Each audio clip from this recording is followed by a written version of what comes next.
están? Espero que se encuentren muy bien. Yo soy Atanasio Cadena, me dedico a las artes escénicas y a la investigación. Hoy les vengo a hablar de la mirada cisgénero en el teatro en México, las desigualdades, la marginación y la estereotipación en la que vive la comunidad trans. Bueno, para mí es importante empezar, antes que nada, por decirles que yo soy género fluido y que mis pronombres son ella o ella. Sé que a estas alturas hay muchas dudas en torno de qué es lo cis, qué son las identidades genéricas. eh, Hay toda una serie de nomenclaturas que se están utilizando cada vez más y que no nos quedan del todo claras. Sin embargo, quisiera empezar con algo que sé que actualmente causa muchísima polémica, que es el lenguaje inclusivo. No me voy a meter en el cómo ciertos sectores feministas lo han empleado, sino más bien voy a poner el punto sobre algo que me parece muy importante recalcar. Primero que nada, dentro del binarismo sexo genérico identitario, generalmente hemos visto a ser hombre o ser mujer. Y entonces por eso tenemos este esquema en el lenguaje. Sin embargo, ¿qué es lo que sucede cuando hay identidades en donde se quedan en una interseccionalidad, en el intermedio? ¿O qué es lo que sucede cuando no hay una identificación con estos dos polos? ¿Cómo nombrarles? Esa es la gran pregunta. Pues bueno, para eso funciona el lenguaje inclusivo, para darles voz y en ese sentido visibilidad a los sectores que históricamente han sido invisibilizados a lo largo del tiempo. Pues bueno, más allá de si estamos de acuerdo o no, yo les propongo pensar a nivel de nombres. Ustedes se llaman de una manera y seguramente si les cambian el nombre, habrá personas que les moleste, sobre todo si es reiterado, si son nombres complejos o son los mismos equívocos de siempre y siempre en su vida cotidiana se han enfrentado a ello. Seguramente se van a sentir incomprendides, mal, se van a sentir vulnerables. Bueno, pues es lo mismo que sentimos todas las identidades sexogenéricas disidentes que no se respetan nuestros pronombres. Uno de los actos más generosos de amor dentro de las relaciones con los demás es el no dar por sentado nada y preguntar. Ese es un buen comienzo. Pero bueno, a estas alturas es importante empezar por el principio. ¿Qué es el género? Muchas veces se ha hablado de él y en este momento les voy a traer ciertas definiciones que nos van a ayudar a comprender a qué nos referimos con género.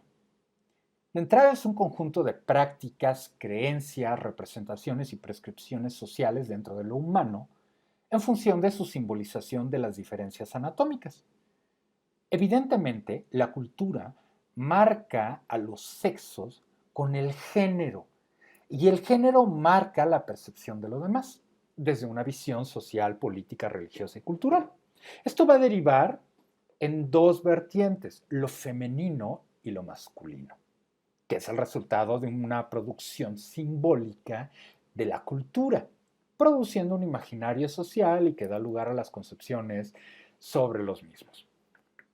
Esto pareciera ser que es lo normal, en este caso le nombraremos la normativa. Sin embargo, ¿qué es lo que sucede? Esto es a lo que me refiero con una mirada cis. Una mirada cis presupone, antes que nada, una correspondencia binarizada de sexo, orientación sexual, expresión de género e identidad de género. Tiene que estar en concordancia. Y justamente la visión trans es la transgresión de la binaridad. Es decir, que el género está constituido por estos cuatro factores. Vamos a definirlo cada uno. Primero que nada, hablemos del sexo biológico. El sexo biológico está construido con base en lo anatómico y los niveles cromosómicos. Es decir, dentro de la naturaleza normativa, vamos a tener solamente dos, que es la representación del varón y de la hembra. Sin embargo, dicha mirada binarizada nos da cuenta que olvidamos un tercer sector que es los intersexuales. En los intersexuales hay una discrepancia cromosómica y en el aparato reproductor hay un hermafroditismo. El problema es que cuando hablamos de intersexual, no hablamos de una unidad per se, sino hablamos de un abanico de posibilidades que está dado a través justamente de la discrepancia cromosómica y del hermafroditismo en los aparatos reproductores. ¿Esto qué quiere decir? Que la mirada cis nos ha permitido hablar solamente de dos polos, hembra y varón. Pero la intersexualidad nos abre un abanico de posibilidades dentro del género biológico que va más allá de lo decible, lo estudiable. ¿Ok? Luego, por otro lado, tenemos la orientación sexual, que responde específicamente a la pregunta de ¿a quién deseo? Este a quién deseo, normativamente hablando, es decir, desde este aparato binarizado, esta mirada cis, nos deja dos polos. El heterosexual, mayoritariamente, y el homosexual, que se ha incluido desde hace mucho tiempo dentro de la historia, dentro de la conceptualización del género, dentro de los deseos sexuales. Sin embargo, deja de lado la bisexualidad, la asexualidad, la pansexualidad, la demisexualidad, para mencionar algunos casos.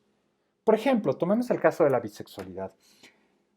La mirada cisgénero nos va a hablar de que la bisexualidad no existe, sino que se trata de un estado transitorio del individuo en el cual está encontrando su propia orientación, lo cual es una de las más grandes falacias, ya que la bisexualidad existe, porque la mirada cisgénero no permite la idea de establecer el rompimiento de la línea que puede dar la heterosexualidad o la homosexualidad.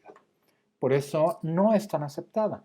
Y ya ni hablar de la asexualidad, de la pansexualidad o la demisexualidad, que nos abren hacia otros parámetros.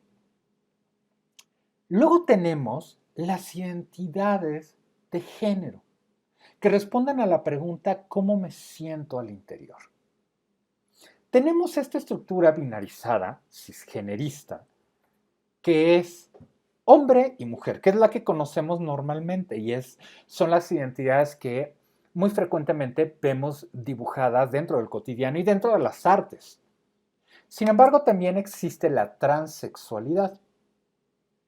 Sin embargo, también existimos los géneros fluido, las personas de mi género, las personas bigénero, las personas de género no binario, que rompen todo este esquema porque justamente transitan entre dichas identidades binarizadas o las rompen y las niegan. ¿Ok? ¿Esto qué quiere decir? Que generalmente cuando hablamos de hombre y mujer, solamente estamos respondiendo a una mirada cisgenerista.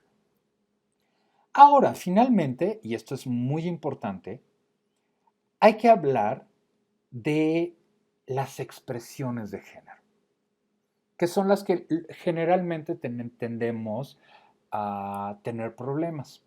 Es decir, dentro de la mirada cisgénero, vemos esta binaridad otra vez, que es en correspondencia, masculino y femenino. Sin embargo, también existen al interior y en estos límites, lo fluido, lo andrógino, lo queer, por mencionar muchas expresiones de género. Y esta responde a la pregunta, ¿cómo expreso quién soy?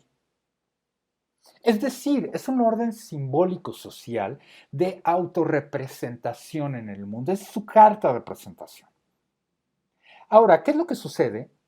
La mirada cisgénero va a hablar de una linealidad vertical en la cual las estructuras están en concordancia. Es decir, estos cuatro factores que componen el género tienen que estar en concordancia. Si nace varón, tiene que ser heterosexual, tiene que ser hombre y tiene que ser masculino. Si hay un rompimiento, hay una crítica dentro de la sociedad y hay una opresión directa sobre cualquiera de las partes que están en oposición con la normativa cisgenerista. Por otro lado, la mirada trans juega en el mejor sentido de la palabra. Ojo, esto no quiere decir que cuando hable de juego esté hablando de una banalización o de un intercambio sin ton y son, sino que al contrario, de la capacidad plástica y maleable en el cual dichas identidades van jugando en este sentido esa transitoriedad que el ser humano contiene dentro de sí. No hay que olvidar que la naturaleza vital de lo humano son los cambios. Y dentro de ello están los cambios en oposición al rompimiento cisgénero. Esto es el pan nuestro de cada día dentro de nuestro sistema. Ya que tenemos esta claridad frente a qué es el género y cómo lo representamos, pues hay que entender que dentro del teatro eh, se encuentra construido generalmente por esta visión cisgenerista, porque retoma esta mirada, ya que todas las identidades sexogenéricas identitarias, disidentes o divergentes, en realidad tenemos muy pocos espacios para estar, para nombrarnos y para presentar nuestras propias historias y visiones de la realidad. Es decir, estamos hablando que dicha visión transgénero no se nos permite la mayor parte de las veces, sobre todo a nivel institucional, el mostrarlas. Actualmente ya se ha dado una apertura más grande, justamente como fruto de todo el trabajo social que mis hermanas, hermanos y hermanes hemos logrado a través de las pugnas sociales y de nuestras luchas sociales al interior. ¿Ok? Y me parece, y eso es algo que me gustaría preguntarles, cuando ven el teatro, cerremos los ojos un momento. Recordemos la última vez que fuimos a ver teatro. Y si no lo recuerdan, ubiquen una serie, una película, una forma escénica representativa que esté en diálogo con la realidad. Cierren los ojos. Y ahora piensen, ¿cuántas identidades sexogenéricas disidentes y divergentes ustedes observan? Y, y si existen, ¿cómo las observan? Desgraciadamente, muy frecuentemente, la realidad nos da un golpe, un baldazo de agua fría sobre estas representaciones. La mayor parte de las veces, nuestras propias identidades son jugadas desde la burla, la estereotipación, desde lugares comunes que no responden a las necesidades que nuestra propia comunidad requiere.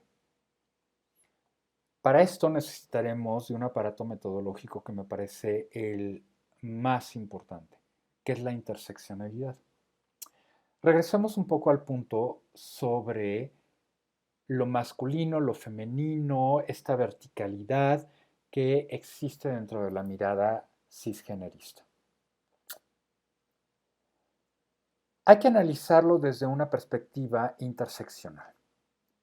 Esta interseccionalidad nos va a hablar de dos fenómenos que son importantes analizar, que son opresiones y privilegios. Es decir, que si bien es cierto, y me voy a partir desde mí misma, si bien es cierto que formo parte de la comunidad trans al ser género fluido, tengo estudios y tengo la piel blanca. Y en este país eso significa muchísimo.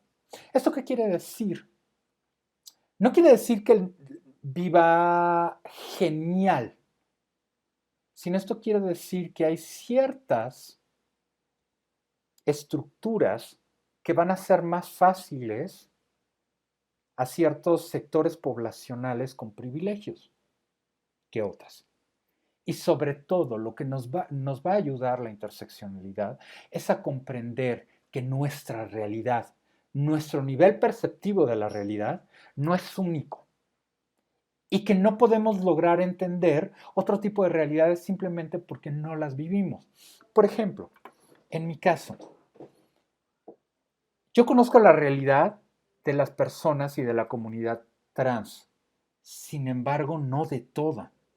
Hablemos, por ejemplo, de la comunidad Mushe, que son originarios de Juchitán, en el Istmo de Tehuantepec, que tienen una carga cultural, identitaria y étnica muy importante. Su realidad es algo que yo desconozco. Sus necesidades, su vida cotidiana es algo que yo, de lo cual no puedo hablar porque simplemente no lo he vivido. Esto pasa muy a menudo, sobre todo en controversias. Lo hemos de haber escuchado seguramente con películas o con series, que de pronto la mayor parte de las veces las personas que representan a la comunidad trans son hombres o mujeres cisgénero. ¿Esto qué quiere decir? Que hay un problema enorme, porque dentro de la comunidad artística existimos gente trans que podemos fácilmente retratar nuestra propia problemática y que generalmente somos relegadas porque no somos llamadas más que para hacer la burla o el chiste, generalmente. No siempre, hay casos excepcionales, ¿ok? Sin embargo, esa es la problemática en la que nos enfrentamos. La interseccionalidad va a analizar estos puntos medios para poder entender que justamente no solamente hablamos del hombre y la mujer, sino que en medio de eso tenemos que hablar de la etnia, del color, de los estudios, de si formas parte de la comunidad LGBT o no, plus. Si eres trans o cis, si tienes una postura económica alta o media o baja. Cada una de estas partes configura mi propia identidad dentro de la complejidad que soy yo misma, en este caso. Pero eso me da una lectura de la realidad, que no necesariamente es la realidad a la que le corresponden otros sectores poblacionales menos privilegiados y con mayor opresión. No quisiera tocar África hacia esos sectores porque en México tenemos muchos sectores como los indígenas, como aquellas personas de, de, que tienen un lenguaje distinto al español, donde su idioma está ligado a su cultura y que eso impide una comunicación mucho más asertiva y mucho más concreta con la mayoría de la población en México. Es muy importante pensar desde ahí, porque el cómo miramos y desde dónde miramos nos da una perspectiva, sin embargo no es la única. El problema es cuando hegemonizamos esa mirada y la totalizamos como si fuera una sola. Yo lo que intento hacer desde esta plática, desde esta charla, es que nos pongamos a pensar otras realidades y que nos pongamos a analizar siempre que hable desde dónde estoy hablando. Porque estoy hablando desde mis privilegios, también desde mis opresiones, seguramente, Pero lo que dejamos de lado siempre son los privilegios, porque son con los que nos sentimos más a gusto. Entonces, hay que entender que la realidad de una no es la realidad de todos, ¿ok? Pongámonos a pensar qué sucede con la población trans. Generalmente es una población a la cual no tienen trabajos bien pagados, bien remunerados, estables, y que la economía, por lo tanto, es precaria. Vivimos en una violencia cotidiana enorme por estar fuera de la normativa cisgenerista y que existe una poca empatía hacia nosotros en el general de la población debido al machismo en el que nos encontramos y evidentemente a las instituciones que nos mantienen al margen. Son pocos los casos en los que tenemos un espacio de visibilidad social. Porque es muy importante recalcar que muy frecuentemente la visibilidad generalizada que se da, pues está dentro de las construcciones cisgénero. Recordemos este ejercicio que hicimos cuando cerrábamos los ojos y observábamos qué era lo que habíamos observado dentro del teatro. Nos daremos cuenta que estamos dentro de esta estructura vertical cisgenerista y que esta plasticidad que lo trans contiene dentro de su propia estructura no siempre se ve observada.